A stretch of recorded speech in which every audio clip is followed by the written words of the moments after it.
I need to start out with a correction to the end of the last episode. At the end of the episode, I said we'd be continuing our trip on the Black Warrior River. That was incorrect. If we turn northeast in Demopolis, we'd be on the Black Warrior. We are heading south to Mobile, Alabama on the Tombigbee River. It's essentially the same river, only this stretch is called the Tombigbee.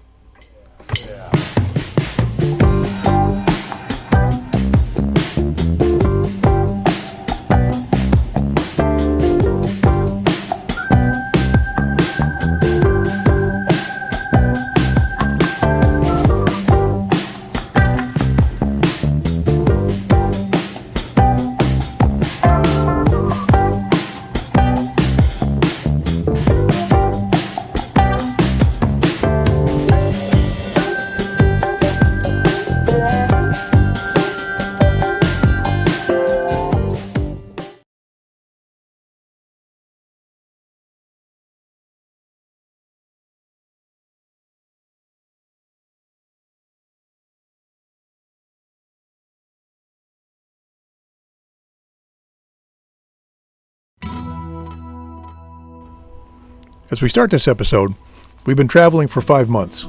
We've crossed 3 of the Great Lakes, visited 10 states, and covered over 2,500 miles. The last freshwater we'll travel this year is the Tombigbee River. It runs from Demopolis, Alabama to Mobile Bay, about 214 miles. There are no marinas.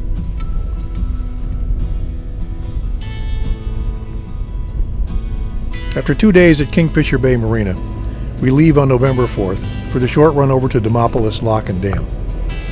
We had a sizable delay getting through the lock. It was almost noon when we finally got through there.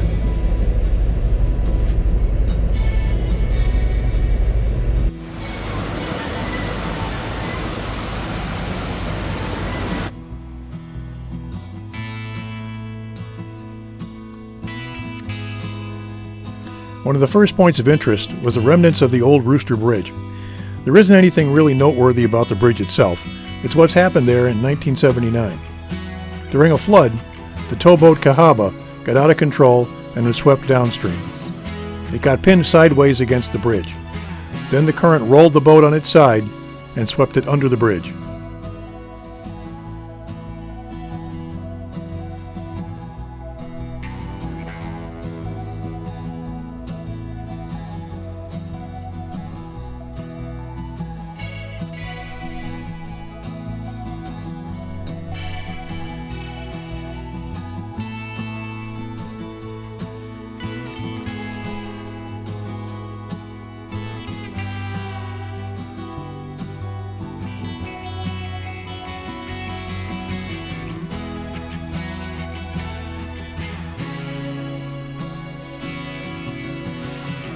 The remarkable part is that it popped up on the other side, still running. It had some damage, but remained in service for many years.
Here's the new Rooster Bridge. Nothing exciting has happened here. Yet.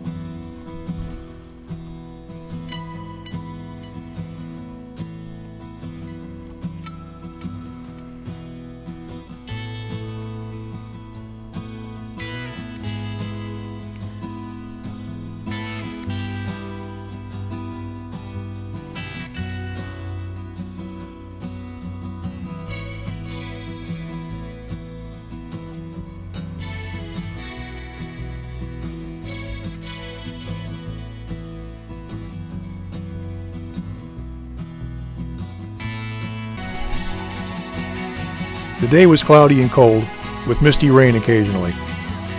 At about 5 p.m., we pulled into our anchorage and dropped the hook.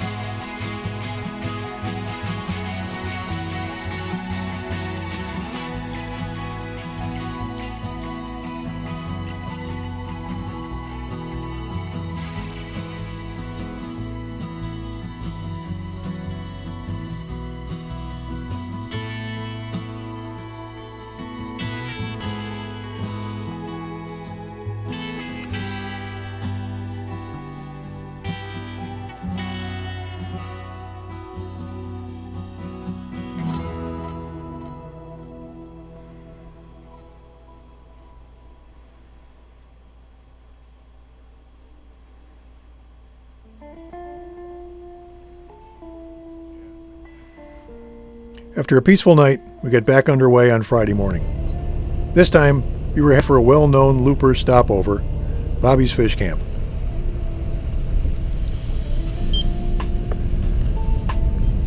In previous episodes, we've stopped at a couple places that weren't necessarily great stops, but were more or less traditional stops. This is one of those. Bobby's was started back when there was crews of men working on the Tennessee Tombigbee waterway, and for years, they were famous for their catfish dinners. Well, Bobby is gone now, and the restaurant is closed. The truth of the matter is they have dock space for 2 or 3 boats, but loopers traditionally raft off each other.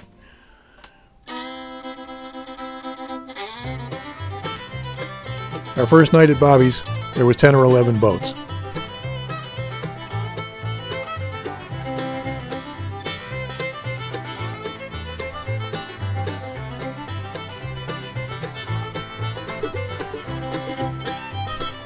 Our second night, there were only 3.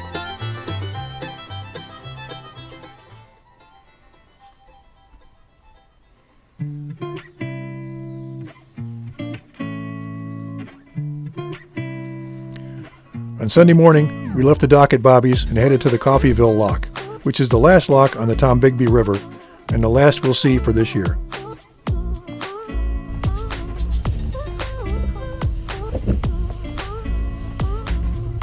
Although the morning was cold, it turned out to be the nicest day in a while.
After about 40 miles of travel, we stopped for the night at a spot known as Sunflower East.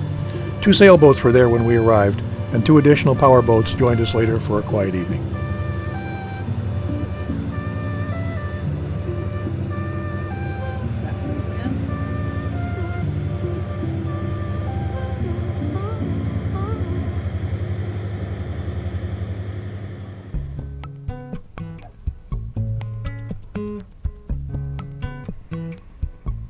Monday, November 8th was slightly warmer at 41 degrees, and it warmed up quickly to be a beautiful day, as we traveled about 40 miles to our next anchorage on the Tensa River, which is a side channel off the Tombigbee.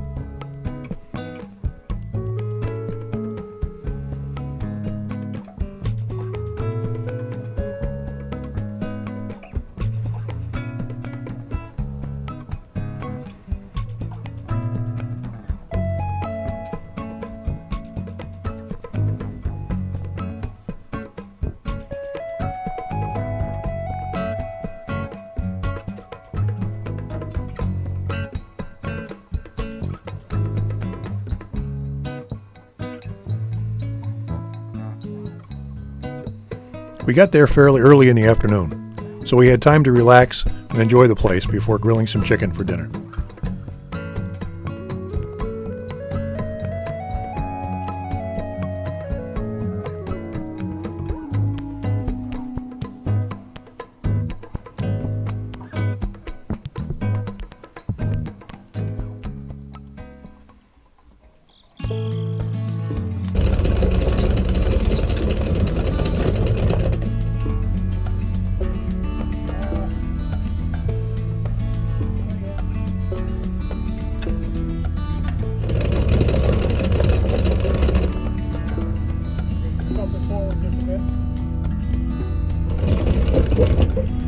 On Tuesday, we pulled anchor and headed for our final anchorage on the Tombigbee.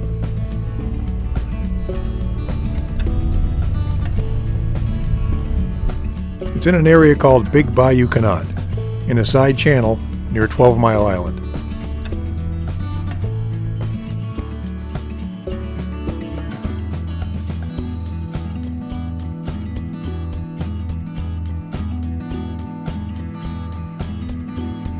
This anchorage was just as quiet and peaceful as the last one. The vegetation is different as we move further downstream into salt marsh and bayou. There is also some tidal effect here as well. We anchored facing into a very slight downstream current, but at about 6 p.m., the incoming tide turned us around very gently.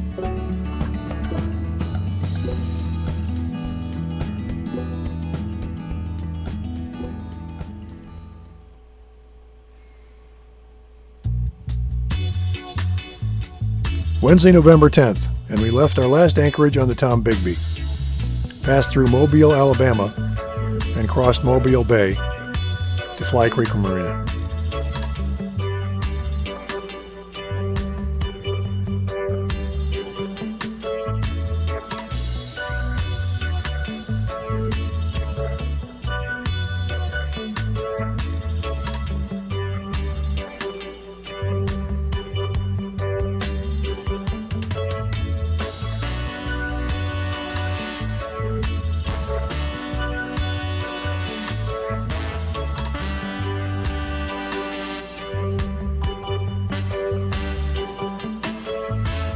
And this is where we end this episode. We plan to put our feet up for a bit here, do some chores, and eat some fresh seafood. We'll see you next time.